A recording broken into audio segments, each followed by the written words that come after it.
the road and hungry for a win against an Eastern Conference rival. The Orlando Magic are ready for this thing to get started. With Clark Kellogg and Steve Kerr, I'm Kevin Harlan, bringing you the end. It's go time. First quarter of play, we're about 3 minutes in. So on the floor for Orlando. At the 2 and 3, it's Oladipo and Tobias Harris. Fry and Vucevic are the power forward and center.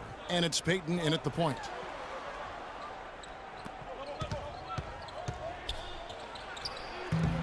The shot no good. And it's the Pacers taking it the other way. A tough loss coming against New York in their last game played. And what stands out from that game, Clark, is that they let a lot of points slip through their fingers at the free throw line. Started to creep in as well when they kept missing their foul shots.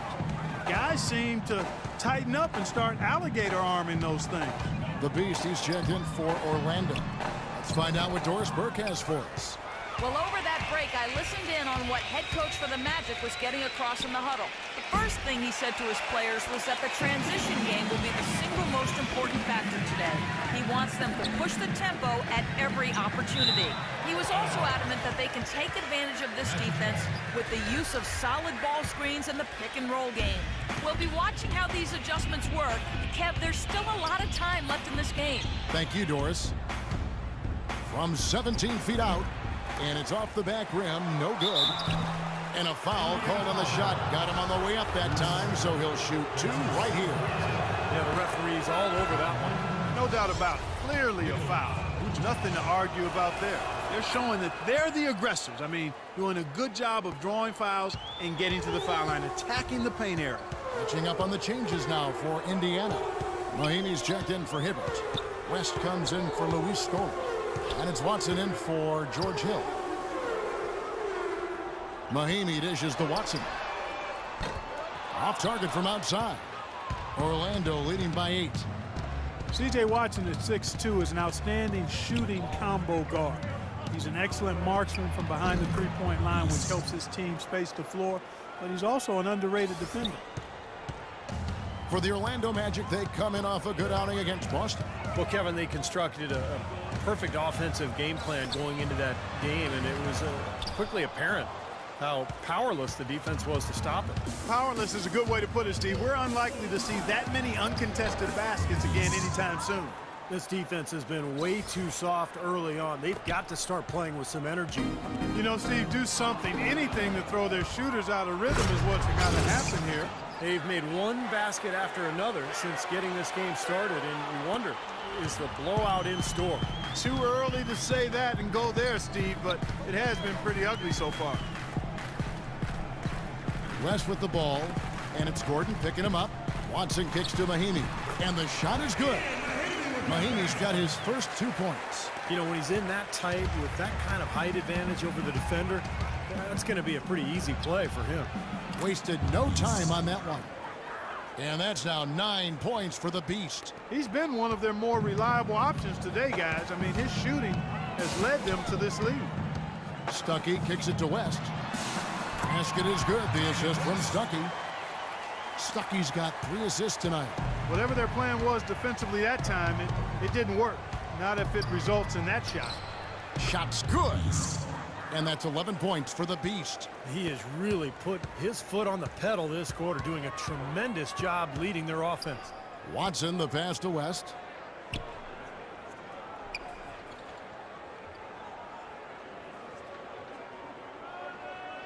"12 seconds left to play in the first quarter. 6 to shoot. Miles dishes to Stuckey. Will not go. This is off the front iron.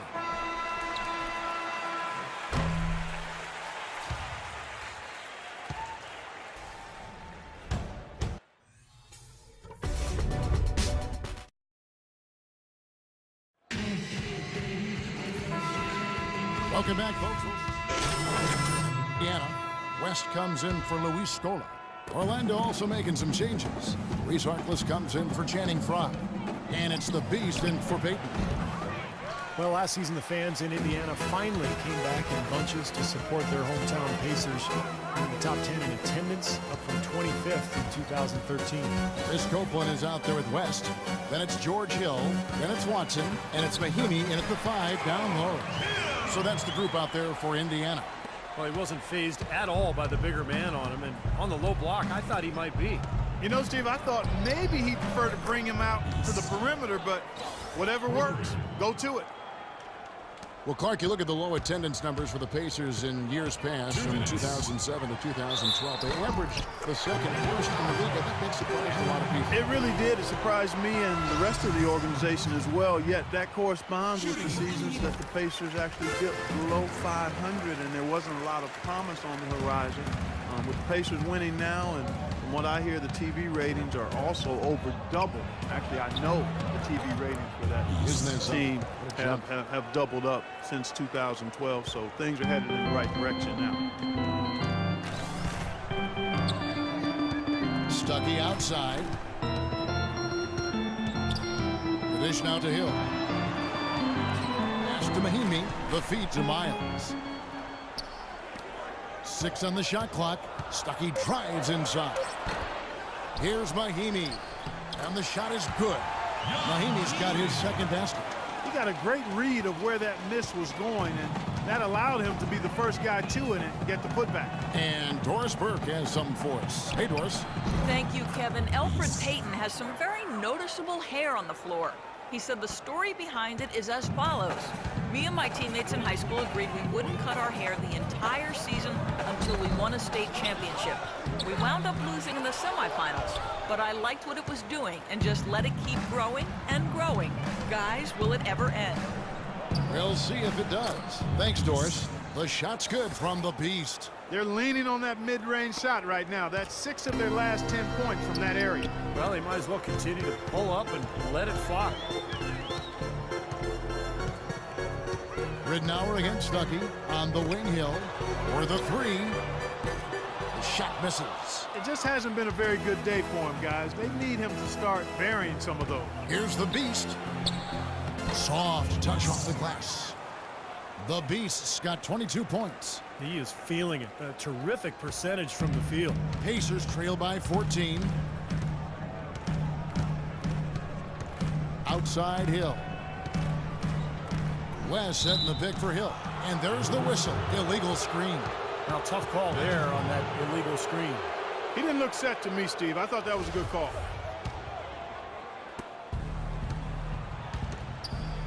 Here's the Beast. Last time out, he had 38 points. Misses the 3. With 1 on the clock.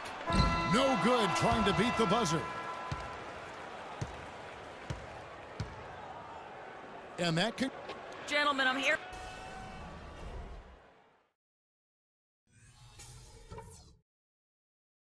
Okay, guys. Solid play so far. I like what I'm seeing. And as we begin the second half, Watson, he's checked in for Indiana. Andrew Nicholson, he's checked in for the Magic. George Hill, an efficient combo guard. He was acquired by the Pacers in a draft day deal back in 2011. That was the Kawhi Leonard trade, with Leonard, of course, going to the Spurs. It's a trade that benefited both sides. So on the floor for Orlando, at the 2 and 3 at Oladipo and Tobias Harris. Andrew Nicholson out there with Channing Frye. And it's Payton in at the 1 spot. Watson's shot is good. You can't leave him alone, especially from long range. Chris Copeland's checked in. And a change for the Magic. The Beast, he's checked in for Payton. With this break in the action, let's find out which rookies have been lighting it up from downtown this month. As you look at the Beast, he's absolutely deadly from outside. Well, we heard talk of his outside shooting before he came into the NBA, and given the past 30 days, I can see what the fuss was all about. Yeah, and I don't think this is just a hot streak, Steve. I mean, to me, it's a snapshot of the overall ability he has from long range. And I know, Clark, that you know Hill well. George, an Indianapolis native, played collegiately at nearby IUPUI. And Kevin, going now in his 4th season with the Pacers, exactly the kind of support starter you want as a contending team. He's rock solid, really defends his position well, is steady. I'd like to see him be more aggressive in looking for his own offense. Well, good idea setting that screen, but the execution wasn't there. No, it sure wasn't. I mean, you want it to be hard, but it also has to be legal. Looking at who's out there now for the Pacers. Mahinmi comes in for Roy Hibbert, and it's West in for Luis Scola. Gordon's checked in for Orlando. Harkless comes in for Tobias Harris. Here's Watson, and the Pacers tack on 2 more. How about that? Gets it off right in the face of the big fella. Quick release. And operating on the perimeter like that negates some of the height disadvantage, too. Here's the beast. It's rebounded by Indiana. Mahinmi's got his 5th rebound in this one. Watson kicks to Copeland. West, right side. And the pass to Copeland. Stuckey against Oladipo. And he was fouled on the way up. 2 free throws now for him. Obvious foul. Yeah, he took a hit right there and earned those free throws. And let's get your guys' take now on the hustle stats for the match. Their defense has been outstanding, Kevin. Closing out on shots, blocking a lot of them as well. They haven't wasted time getting the ball up the court tonight either, and it's resulted in a lot of fast break points. Will Griddenauer is checked in for Victor Oladipo. He has really put his foot on the pedal this quarter, doing a tremendous job leading their offense. The 10-footer. And the shot is long. Magic leading by 18. 1:02 left in the 3rd. And it's good once more. Nice make there from the Beast. For Indiana, they've gotten half their shots to drop in the second half up to this point, going 7 of 14. Lets it go from 11. Watson's shot is off. He's not necessarily a strong inside presence, but he needs to polish those chances off. They didn't shoot it well from the line in the first half. But they've turned it around here, and it's helped them secure the lead. I mean, free throw shooting is important when you're trying to pad a lead. They're doing a great job here in the second half.